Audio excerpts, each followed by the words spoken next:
기도드리겠습니다. 사랑과 은혜가 충만하신 하나님 아버지, 오늘도 어김없이 새날 열어주시고 새 호흡 주셔서 새벽을 깨워 주님 앞에 나오게 하심을 감사드립니다. 우리의 모든 일생의 여정이 주님의 은혜 안에 살고 있음을 고백하며 우리의 삶이 주님을 향한 감사와 찬양으로 가득하게 하여 주시옵소서. 주님, 오늘 우리의 마음을 붙들어 주시기를 간절히 소원합니다. 세상의 유혹과 걱정, 염려가 우리를 삼키려 할 때 오직 주님만 바라보게 하옵소서. 이 땅에 썩어질 것을 쫓는 어리석음을 벗어나 영원한 생명을 주시는 주님의 길로 걷게 하여 주시옵소서. 저희의 영적인 눈을 밝히셔서 주님께서 예비하신 놀라운 계획을 깨닫게 하시고 하나님의 인도하심에 순종할 수 있는 믿음과 용기를 더하여 주시옵소서. 하나님, 우리 영화 공동체를 위하여 기도합니다. 우리 교회가 우리만을 위해 존재하는 교회가 아닌 하나님의 나라와 이 시대와 이 지역사회를 위한 하나님의 영광을 드러내는 영화로운 교회 되게 하여 주시옵소서. 혼란하고 어두운 이 시대에 흔들리지 않는 소망의 등대가 되어 길을 잃은 영혼들에게 생명의 빛을 비추는 교회가 되게 하여 주시옵소서. 특별히 진행 중인 새 예배당 건축을 주님께서 친히 감독하여 주시길 원합니다. 이제 내부 공사가 시작되면서 더욱 세밀한 과정이 진행될 때에 모든 작업자들에게 책임감과 지혜를 더해 주시고 서로 협업하며 각자의 역할을 성실히 감당하게 하여 주시기를 간절히 원합니다. 또한 건축으로 인해 불편을 겪는 주변 이웃들의 마음을 살펴주셔서 우리가 먼저 사랑으로 그들에게 다가가게 하시고 이 예배당이 완공될 때에 그들에게도 하나님의 복이 임하는 통로가 되게 하여 주시옵소서. 하나님, 출타 중이신 윤강서 목사님을 지켜주시옵소서. 어제 무사히 남아공에 도착하게 하심을 감사드립니다. 고된 여정 가운데 피곤치 않게 강건함을 허락하여 주시고 성령의 놀라운 기름 부으심을 경험케 하여 주시옵소서. 주님께서 보여주시는 비전을 선명하게 보고 하나님의 뜻을 이루어갈 수 있도록 능력과 지혜를 더하여 주시옵소서. 하나님, 몸된 교회를 위하여 먼저 부름받고 세움받은 직분자들에게 능력을 더하여 주옵소서. 맡겨주신 일들을 기쁨으로 감당하게 하시고 성도를 온전히 세우며 봉사하는 일에 충성을 다할 때에 하늘의 신령한 복을 내려주시기를 간절히 구합니다. 다음 세대인 우리 자녀들을 믿음의 용사들로 세워주시옵소서. 세상의 가치관에 물들지 않고 하나님을 향한 순수한 열정으로 이 시대의 영적 리더들이 되게 하여 주시옵소서. 하나님, 특별히 우리 노년의 어르신들 강건하게 붙들어 주시기를 간절히 구합니다. 육신은 날로 새하여질 수밖에 없으나 그 가운데 하나님을 향한 믿음과 소망이 넘쳐나게 하시고 주님 주시는 평강과 위로를 더하시고 늘 감사와 찬양이 넘치게 하여 주시옵소서. 육신의 질병으로 고통받는 성도들 또 그 가족들을 위로하여 주시고 주님의 치료의 강선으로 회복시켜 주시옵소서. 창조주 하나님의 그 새롭게 창조하시는 놀라운 역사가 임하기를 간절히 소망합니다.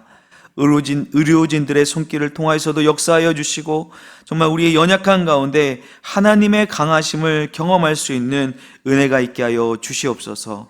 삶의 무거운 짐으로 힘들어하는 영혼들에게는 주님 친히 찾아가 안아주시고 그 모든 문제에 해결되시는 주님을 온전히 신뢰하며 나가게 하여 주시옵소서. 하나님, 우리나라를 긍휼히 여겨주시기를 원합니다. 경제적 어려움과 사회적 갈등 속에서 소외되고 힘들어하는 이들을 돌보아 주시고 주님의 사랑과 정의가 이 땅 가운데 실현되게 하여 주시옵소서. 위정자들에게 주님을 경외하는 지혜를 주셔서 나라를 바르게 끌고 국민을 위한 진정한 섬김이 있게 하여 주시옵소서. 특별히 우리 교회들이 세상의 빛과 소금의 역할을 감당하게 하시고 복음의 능력으로 이 땅을 새롭게 하는 영적인 부흥을 허락하여 주시옵소서. 세계 열방 가운데 복음을 전하는 선교 동역자들을 그 품에 안아 위로하여 주시고 그들의 헌신에 합당한 풍성한 열매를 허락하여 주시옵소서. 전쟁과 재난으로 고통받는 영혼들에게 주님의 평화가 임하게 하시고 복음이 흘러들어가 모든 땅에 소망의 빛을 비춰 주시옵소서.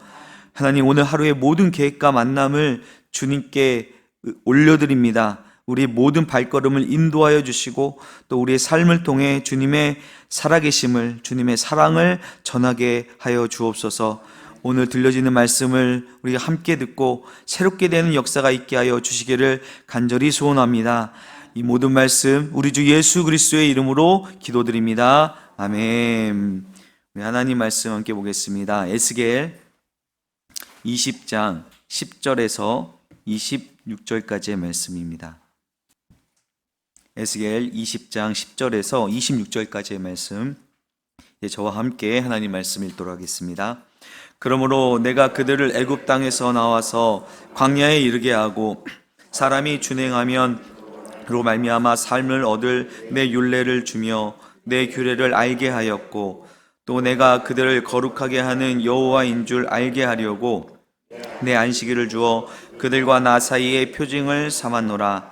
그러나 이스라엘 족속이 광야에서 내게 반역하여 사람이 준행하면 그로 말미암아 삶을 얻을 나의 율례를 중행하지 아니하며 나의 규례를 멸시하였고 나의 안식일을 크게 더럽혔으므로 내가 이르기를 내가 내 분노를 광야에서 그들에게 쏟아 멸하리라 하였으나 내가 내 이름을 위하여 달리 행하였나니 내가 그들을 인도하여 내는 것을 본 나라들 앞에서 내 이름을 더럽히지 아니하려 하였음이로라.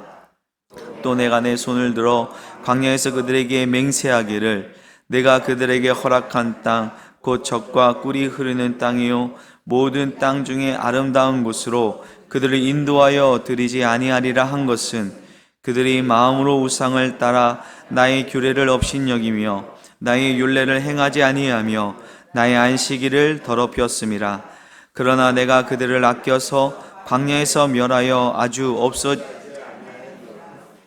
내가 광야에서 그들의 자손에게 이르기를 너희 자손들의 조상들의 율례를 따르지 말며 그 규례를 지키지 말며 그 우상들로 말미암아 스스로 더럽히지 말라.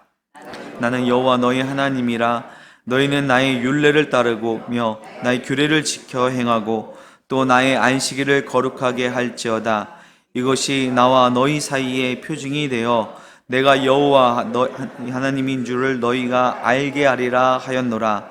그러나 그들의 자손이 내게 반역하여 사람이 지켜 행하면 그로 말미암아 삶을 얻을 나의 율례를 따르지 아니하며 나의 규례를 지켜 행하지 아니하였고 나의 안식일을 더럽힌지라. 이에 내가 이르기를 내가 광야에서 그들에게 내 분노를 쏟으며 그들에게 내 진노를 이루리라 하였으나 내가 내 이름을 위하여 내 손을 막아 달리 행하였나니 내가 그들을 인도하여 내는 것을 본 여러 나라 앞에서 내 이름을 더럽히지 아니하려 하였음이로라. 또 내가 내 손을 들어 광야에서 그들에게 맹세하기를 내가 그들을 이방인 중에 흩으며 여러 민족 가운데에 해치리라 하였나니 이는 그들이 나의 규례를 행하지 아니하며 나의 율례를 멸시하며 내 안식일을 더럽히고 눈으로 그들의 조상들의 우상들을 사모함이며 또 내가 그들에게 선하지 못한 율례와 능히 지키지 못할 규례를 주었고 그들이 장자를 다 화제로 드리는 그 예물로 내가 그들을 더럽혔음은 그들을 멸망하게 하여 나를 여호와인 줄 알게 하려 하였음이라. 아멘.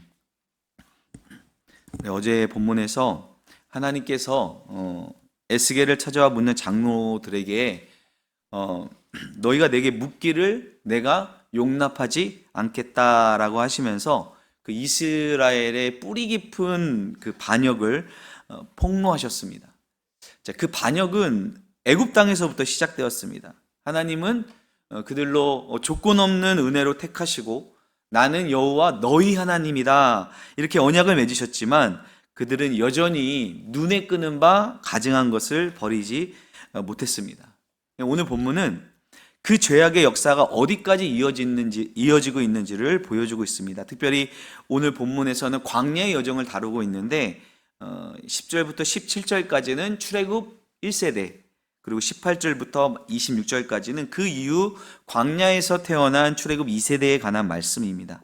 이제 한 절씩 함께 살펴보도록 하겠습니다. 10절에 그러므로 내가 그들을 애굽 땅에서 나와 광야에 이르게 하고 하나님께서 애굽에서 이미 이 가증한 것을 버리지 못하고 애굽의 우상을 떠나지 못한 이스라엘 백성을 9절에 보니까 내 이름을 위하여 하나님의 이름이 이방인들의 그 이방 나라들의 눈 앞에서 더럽히지 아니하시려고 언약하신 대로 그들을 출애굽시키셔서 광야에 이르게 하십니다. 그리고 그 광야에서 그들에게 율례와 규례를 주십니다. 11절에 사람이 준행하면 그로 말미암아 삶을 얻을 내 율례를 주며 내 규례를 알게 하였고, 이게 참으로 중요한 말씀인데 하나님께서 당신의 백성인 그 이스라엘에게 율례를 주며 규례를 주시는데, 이 율례와 규례는 사람이 준행하면, 그것을 지키면 그로 말미암아 삶을 얻게 되는 율례와 규례입니다. 삶을 얻을 수 있다는 것은 생명을 얻을 수 있다는 것이죠. 하나님의 율례와 규례가 우리가 이러한 의미가 있다는 것입니다. 율례와 규례에 대해서 성경에서는 이 두 단어가 이게 혼용돼서 번역이 되고 이렇게 사용이 되기도 하지만, 율례는 히브리어로 후킴이라고 합니다. 이거는 새겨진 것, 정해진 것. 하나님께서 모세에게 그 두 돌판에 새겨주신 계명을 뜻하기도 하는데, 이 변하지 않는 법칙, 또 영구히 지켜야 할 언약의 법규를 의미합니다. 예배법이라든지 절기라든지 어떤 정결법이라든지 이런 하나님과의 언약적 규범을 가리키는 것입니다. 규례는 히브리어로 미시파트라고 하는데, 우리 성경에서는 이 말이 규례, 법도, 법규 뭐 여러 가지로 번역이 되는데, 어원적인 의미는 판단하다, 재판하다라는 의미입니다. 그러니까 공의와 정의를 실현하기 위해 하나님의 백성으로 살아가는 방식으로서의 어떤 사회 윤리적 규범을 뜻하는 것입니다. 좀 구분이 되시죠? 이 율례와 규례, 이거를 준행할 때 우리는 그로 말미암아 생명을 얻을 수 있다는 것입니다. 12절에 또 내가 그들을 거룩하게 하는 여호와인 줄 알게 하려고 내 안식일을 주어 그들과 나 사이에 표징을 삼았노라. 하나님은 거룩하십니다. 그리고 하나님은 우리를 거룩하게 하시는 여호와이십니다. 거룩은 무엇일까요? 거룩의 기본적인 의미는 분리하다, 구별하다, 따로 떼어놓다라는 의미입니다. 하나님의 거룩하심이란 것은 피조세계와 전적으로 구별되시는 초월적인, 절대적인 초월자라는 의미입니다. 그렇다면 우리에게 거룩을 요구하신다는 것은 무엇일까요? 우리로 세상과 구별된 성결함을 유지하라는 말씀인 것이죠. 하나님께서 내가 거룩하게 하는 여호와인 줄 알게 하려고 내 안식일을 주어 그들과 나 사이에 표징을 삼았다고 말씀하십니다. 여러분, 왜 안식일이 우리를 거룩하게 하는, 우리를 구별되게, 우리로 세상과 성결하도록 분리되도록 하시기 위한 표징으로 이 안식일을 주신 것일까요? 안식일은 하나님께서 온 세상을 창조하시고 일곱째 날 안식하셨습니다. 하나님이 이 세상을 만드시느라 너무 힘드셔서 피곤하셔서 안 되겠다, 7일째는 좀 쉬어야겠다 라고 해서 안식하신 것이 아닙니다. 하나님께서 이날을 구분하여 안식일로 정하신 것은 6일 동안의 하나님의 창조가 완벽했다, 이보다 좋을 수 없기에 그런 의미로 하나님의 창조가 완전했음을 드러내시기 위해 안식하신 것입니다. 우리가 이 안식일을 지키는 것은 바로 이러한 신앙의 고백입니다. 하나님으로 완전합니다. 하나님으로 완벽합니다. 우리는 안식일을 통해 하나님의 창조가 완전하셨음을 기억하고 고백하는 것입니다. 하나님으로 인해 더 이상 그 어느 것도 필요하지 않음을 고백하는 것이죠. 아무것도 없는 광야에서 하나님이 이스라엘 백성들에게 만나를 내려주셨습니다. 이 만나를 내려주실 때에 그들로 딱 그 일용할 양식만을 거두어 드리도록 하셨죠. 더 욕심을 부려서 더 많이 모으면 다 썩어버렸습니다. 그런데 안식일 전에는 이틀치를 거두게 하셨습니다. 안식일에는 만나를 거두어 드리지 못하게 하셨어요. 왜 그러셨을까요? 예전에 이제 주일에 여러분들 다 우리 그러한 신앙생활을 했었는데, 주일에 뭐 사 먹으면 안 되고, 아무 그 노동도 공부도 하면 안 되고, 그건 너무 좋았지만, 그런 분위기 속에서 자랐거든요. 하나님께서 왜 이스라엘로 하여금 안식일을 거룩히 지키라는 율례를 주시면서 안식일에는 만나도 거두어 드리지 못하게 하시고 아무런 노동도 하지 말라 하신 이유가 무엇일까요? 거기에는 너희를 먹이시고 입히시는 분이 하나님이심을, 우리의 일용할 양식을 책임지시는 분이 하나님이심을 온전히 신뢰하라는 메시지가 담겨져 있는 것입니다. 그렇기 때문에 이 안식일은 하나님과 이스라엘 백성 사이의 언약의 표징이 되는 것입니다. 이스라엘 백성들로 하여금 하나님을 알지 못하는 이방과 구별되도록 그들로 안식일을 지켜서 하나님의 완전하심을 기억하고 하나님의 온전하심을 신뢰함을 고백하는 그러한 장치로 삼으신 것입니다.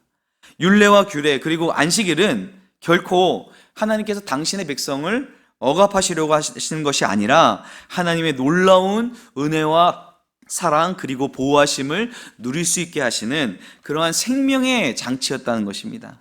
근데 13절을 보니 그러나 이스라엘 족속이 광야에서 내게 반역하여 사람이 준행하면 그로 말미암아 삶을 얻을 나의 율례를 준행치 아니하며 나의 규례를 멸시하였고 나의 안식일을 크게 더럽혔으므로. 광야에서 이스라엘 백성들이 어떻게 그 어느 때보다 하나님의 친밀하심을 경험할 수 있는 그 시기에 하나님의 율례를 준행하지 않고 규례를 멸시하며 안식일을 크게 더럽혔다는 것입니다. 그리하여 내가 이르기를 내가 내 분노를 광야에서 그들에게 쏟아 멸하리라. 여러분, 이것을 하나님께서 기분 나쁘시니까 너희들 다 이제 죽었어, 너희들 다 멸절시킬 거야, 이렇게 기분에 따라 하시는 말씀이 아닙니다. 물론 하나님의 마음이 얼마나 아프셨겠습니까? 그러나 하나님께서 이렇게 말씀하시는 것은 공의의 하나님의 당연한 심판인 것입니다. 죄악을 좌시할 수 없으신 거룩하신 하나님의 성품입니다. 그러나 14절 말씀을 보면 하나님께서 또 참으십니다. 내가 내 이름을 위하여 달리 행하였었나니 내가 그들을 인도하여 내는 것을 본 나라들 앞에서 내 이름을 더럽히지 아니하려 하였음이로라. 하나님 당신의 이름을 위하여, 이 말씀 어제도 말씀드렸지만 하나님의 언약의 신실하심을 지키시기 위하여 참으신 것입니다. 여기서 이름이 더럽혀진다는 것은 이방이 하나님을 그 우상들과 같이 헛된 것으로 여기지 아니하시도록 이스라엘 백성과의 언약을 지키심으로 하나님의 살아계심과 역사하심을 드러내시기 위해 그들을 완전히 멸망시키시지 않으셨다는 것입니다.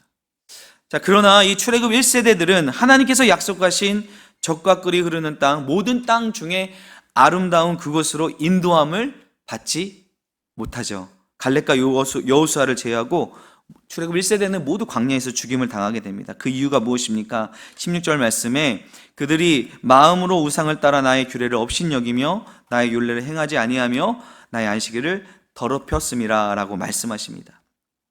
자, 17절부터는 이제 출애굽 2세대, 즉 광야에서 태어난 세대를 통해서 하나님은 이스라엘과 맺은 언약을 계속 이어가십니다. 그러나 내가 그들을 아껴서 광야에서 멸하여 아주 없이 하지 아니하였노라 라고 말씀하시면서 이제 그 자손들에게 이르기를 너희 조상들의 율례를 따르지 말며 그 규례를 지키지 말고 그 우상들로 말미암아 스스로 더럽히지 말라. 조상들의 율례, 조상들의 규례, 조상들이 섬기던 우상이 아닌 너희는 나의 율례, 나의 규례를 지켜 행하고 또 나의 안식일을 지켜 거룩하게 하라 말씀하십니다. 하나님께서 다시 이 출애굽 2세대, 광야에서 새롭게 태어난 새로운 세대와 다시 언약을 새롭게 하십니다. 내가 여호와 너희 하나님인 줄 너희로 알게 하리라. 여러분, 우리가 이 하나님을 경험할 수 있는, 하나님을 알 수 있는 세 가지 경우가 오늘 본문에 등장합니다. 첫 번째는 하나님께서 약속하신 대로 삶을 얻게 하는, 생명을 얻게 하는 율례와 규례를 지킴으로, 또 안식일을 지킴으로, 하나님을 기억하고 고백함으로 하나님께서 우리의 하나님 되심을, 하나님이 나의 하나님 되심을 경험하게 됩니다. 또 어떻게 하나님을 알 수 있을까요? 어떻게 하나님을 경험할 수 있을까요? 율례를 따르지 아니하며 규례를 지켜 행하지 아니하고 안식일을 더럽힘으로 하나님의 심판을 통해 하나님을 경험하게 됩니다. 이 출애굽 2세대들에게 하나님은 다시 내가 너희 여호와 하나님이 되리라 라고 말씀하시며 약속을 주셨지만 그들은 그들의 조상들과 같이 하나님께 반역합니다. 율례와 규례를 지키지 않고 안식일을 더럽힙니다. 마치 이게 반복되는 패턴과 같습니다. 하나님께서 그들을 향해 심판하심이 마땅합니다. 그들의 죄악으로 인해 하나님의 분노를 쏟으며 진노를 이루심이 마땅합니다. 그런데 또 길이 참으십니다. 22절에 내가 내 이름을 위하여 내 손을 막아 달리 행하였나니 내가 그들을 인도하여 내는 것을 본 여러 나라 앞에서 내 이름을 더럽히지 아니하려 하였음이로라. 자, 그 언약의 신실함을 지키시기 위해 하나님의 이름이 더럽히지 않기 위해 또 참으시고 그들로 돌이키기를 기다리십니다. 그러나 여러분, 이 하나님의 심판은 당장에 이루어지지 않고 유예되는 것이지 결코 죄에 대한 심판이 없어지는 것이 아닙니다. 반드시 이루어집니다. 23절에 하나님께서 이 이스라엘 백성의 광야에서의 패역함을 보시고 그들이 그 죄악으로 인해 그들을 이방인 중에 흩으시며 여러 민족 가운데 해치리라 라고 말씀하십니다. 하나님의 심판에 대한 경고이자 예언인 것이죠. 25절, 26절을 보게 되면 우리가 세 번째로 하나님의 하나님 되심을 경험할 수 있는 경우가 나옵니다. 정말 무서운 심판입니다. 그것은 바로 유기하심입니다. 내가 또 그들에게 선하지 못한 율례와 능히 지키지 못할 규례를 주었고 그들이 장자를 다 화제로 드리는 그 예물로 내가 그들을 더럽혔음은 그들을 멸망하게 하여 나를 여호와인 줄 알게 하려 하였음이라. 이스라엘 백성이 죄악 가운데 빠져 있습니다. 규례를 행하지 않고 율례를 멸시하며 안식일을 더럽히고 그들의 조상의 우상을 사모한 가운데 계속 그렇게 빠져 있다면 더 이상 하나님의 율례와 규례가 그들과 상관이 없어지는 것입니다. 그들의 죄악의 모습대로 탐욕의 모습 가운데 그들을 그대로 두시겠다는 것입니다. 여러분, 로마서 1장에 보게 되면 죄악 가운데 물든 이 세상의 모습을 세상의 모습이 묘사되면서 24절에 로마서 1장 24절에 그러므로 하나님께서 그들의 마음의 정욕대로 더러움에 내버려 두사 그들의 몸을 서로 욕되게 하게 하셨으니, 또 28절 말씀에도 또한 그들이 마음에 하나님 두기를 싫어하며 하나님께서 그들을 그 상실한 마음대로 내버려 두사 합당하지 못한 일을 하게 하셨으니 라고 기록되어 있습니다. 하나님께서 결국 하나님께로 돌이켜 회개하지 않고 조상의 모습을 따라 율례와 규례를 지키지 않고 안식일을 기억하여 하나님 온전히 고백하지 않고 안식일을 더럽히고 있다면 결국은 하나님께서 하나님의 손을 거두시고 그 죄악의 모습 그대로 내버려 두시는 것이 하나님의 가장 큰 심판인 것이죠. 사랑하는 여러분, 오늘 우리에게도 하나님께서는 동일하게 말씀하십니다. 우리에게 율례와 규례를 주셨습니다. 그것을 준행하면 그로 말미암아 우리는 생명을 얻고 또 꼴을 얻게 될 것입니다. 안식일, 우리가 날과 절기를 지키는 것은 그냥 이렇게 규례처럼, 규범처럼, 법처럼 지키는 것이 아니라, 율법처럼 지키는 것이 아니라 그 안에 담겨져 있는 의미를 가지고 우리는 지금 주일을 통해서 하나님께서 우리에게 행하신 일을 기억하며 하나님만 의지하겠다고, 하나님으로 충분합니다 라는 이런 신앙 고백을 담고 우리가 주일을 지키는 것이죠. 이것을 통해 하나님의 하나님 되심을, 그분이 우리 하나님, 나의 여호와이심을 고백하며 경험하게 되는 것입니다. 그러나 우리가 광야에서 이스라엘 백성과 같이 율례와 규례를 지키지 않고 안식일을 더럽히며 우리 욕심대로 탐욕을 쫓아 살아간다면 하나님께서 그 언약의 신실하심을 지키기 위해 길이 참으시고 또 심판을 유예하여 주시지만, 어쩌면 지금 우리에게 그런 은혜의 문이 열려 있는 거 아니겠습니까? 그러나 우리가 돌이키지 아니하면 결국 죄로 인한 심판을 받게 된다는 사실을 여러분 기억하시기 바랍니다. 여러분, 어떻게 하나님을 경험하기를 원하십니까? 하나님의 진노의 심판으로 인해 또 정말 무서운 그 하나님의 내버려 두시는 유기함으로 인해 하나님을 경험하는 것이 아니라 하나님의 언약을 준행함으로 하나님으로부터 오는 생명의 복을 얻음으로 하나님을 경험하는 저와 여러분 되기를 주님의 이름으로 축원드립니다. 기도하겠습니다. 하나님 아버지, 오늘 말씀을 통하여 우리의 모습을 보게 하시니 감사합니다. 우리에게 율례와 규례를 주시고 안식일을 통하여 하나님만으로 충분함을 고백하게 하시니 또한 감사드립니다. 하나님, 우리가 말씀에 순종함으로 생명을 얻고 하나님을 하나님으로 경험하는 은혜를 누리게 하여 주시옵소서. 심판이나 유기하심이 아니라 생명의 복으로 하나님을 만나는 우리 모두가 되기를 간절히 소원합니다. 오늘 하루도 주님을 의지하며 주님을 신뢰하는 믿음의 길을 걷게 하여 주시옵소서. 감사드리며 예수님의 이름으로 기도드립니다. 아멘.